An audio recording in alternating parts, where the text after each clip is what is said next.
My homeland is rife with tales of terrifying creatures lurking in the woods, waiting to steal unsuspecting children away who misbehave. Brits love to tell stories of fairies and goblins, even wild animals hiding in the mountains and waiting atop rooftops. There are endless tales for your frightening amusement, so today on Top 5 Scary Videos I'm going to be counting down our list of the top 5 most terrifying creatures from British folklore. Before we begin though, be sure to stick around until the end of the video where I'll be responding to some of your comments. And with that, let's jump in. Coming in at 5, Black Anse. Black Anse, also known as Black Agnes or Black Anna, is a boogeyman figure in English folklore. She is imagined as a blue-faced hag or witch with iron claws and a taste for human flesh, especially children. It is said that she haunts the countryside of Leicestershire, living in a cave in the Dane Hills with a great oak tree at the entrance. At night she is known to venture out looking for unsuspecting children and lambs to eat, then tanning their skin by hanging them on a tree before wearing them around her waist.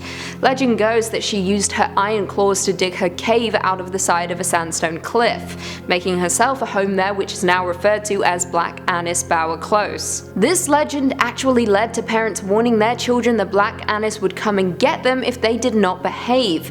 She was also known to hide in the branches of her oak tree, waiting to leap upon unsuspecting prey. Now, in other traditions, it is said that Black Anse would grind her teeth, which folks would hear, giving them time to bolt their doors and keep away from the window. Otherwise, she would reach in and snatch them. It is also said that cottages in Leicestershire were built with small windows to deter Black Anse. She could only reach one arm inside. Coming in at 4, Changeling. A changeling is a human-like creature found in folklore throughout Europe, particularly British folklore. It was believed that a changeling was a fairy child that had been left in place of a human child stolen by the fairies. A changeling is typically identifiable via a number of traits. A fairy child may appear sickly and won't grow in size like a normal child, and may have notable physical characteristics such as a beard or long teeth. Now, to quote D.L. Ashelman, a human child might be taken due to many factors: to act as a servant, the love of a human child, or malice.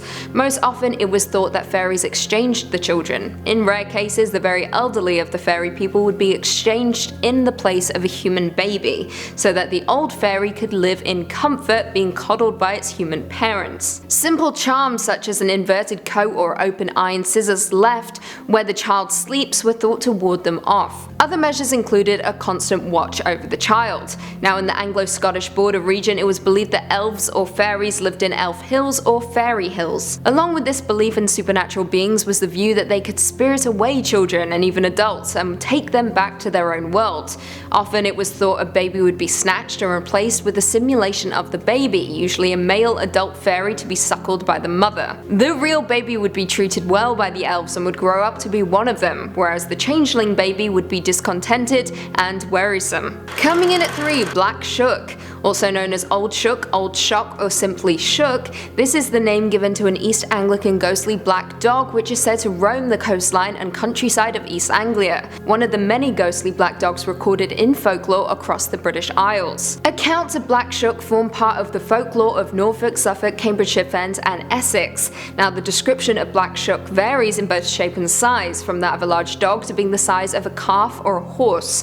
To quote W.A. Dutt in his 1901 Highways and Byways in East Anglia, he takes the form of a huge black dog and prowls along dark lanes and lonesome field footpaths where, although his howling makes the hearer's blood run cold, his footfalls make no sound. You may know him at once, should you see him, by his fiery eyes. He has but one, and that, like the Cyclops, is in the middle of his head. But such an encounter might bring you the worst of luck. It is even said that to meet him is to be warned that your death will occur before the end of the year. So you will do well to shut your eyes if you hear him howling. Shut them even if you are uncertain whether it is the dog fiend or the voice of the wind you hear. Should you never set eyes on our Norfolk Snarlio, you may perhaps doubt his existence and, like other learned folks, tell us that his story is nothing but the old Scandinavian myth of the Black Hound of Odin, brought to us by the Vikings who long ago settled down on the Norfolk coast. Coming in at 2, Jenny Greenteeth. Jenny Greenteeth, also known as the Wicked Jenny, is a river hag similar to Peg Powler or Grindy Low. She would pull children or the elderly into the water and drown them. The name is also used to describe pondweed or duckweed, which can form a continuous mat over the surface of a small body of water, making it misleading and potentially treacherous, especially to unwary children. Now, Jenny Greenteeth was often described as green-skinned with long hair and sharp teeth. She is called Ginny Greenteeth in Lancashire and North Staffordshire, but in Cheshire and Shropshire she is called Wicked Jenny, Ginny Greenteeth or Jeannie Greenteeth. She is sometimes described as lurking in the upper branches of trees at night, although this may be a folklorist confusion. She became so infamous around Britain that she inspired a slew of characters in pop culture. Jenny inspired the lake monster Meg Mucklebones in the 1985 Ridley Scott fantasy film Legend. She is also the title character in a book of short stories, Jenny Greenteeth and Other Short Stories.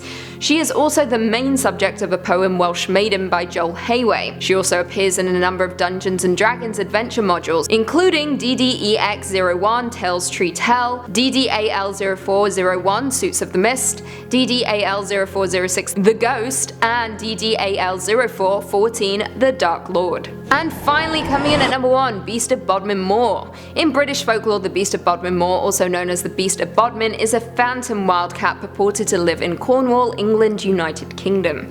The location became a centre for sightings after 1978, with occasional reports of mutilated slain livestock. The alleged panther-like cats of the same region came to be popularly known as the Beast of Bodmin Moor. One hypothesis suggests the possibility that alien big cats were at large in the United Kingdom and could have been imported as part of private collections of zoos, later escaped or were even set free. An escaped cat would not have been reported to the authorities due to the illegality of owning and importing the animals. During one occasion, a boy was walking by the River Fowey when he discovered a large cat skull measuring about 4 inches long by 7 inches wide.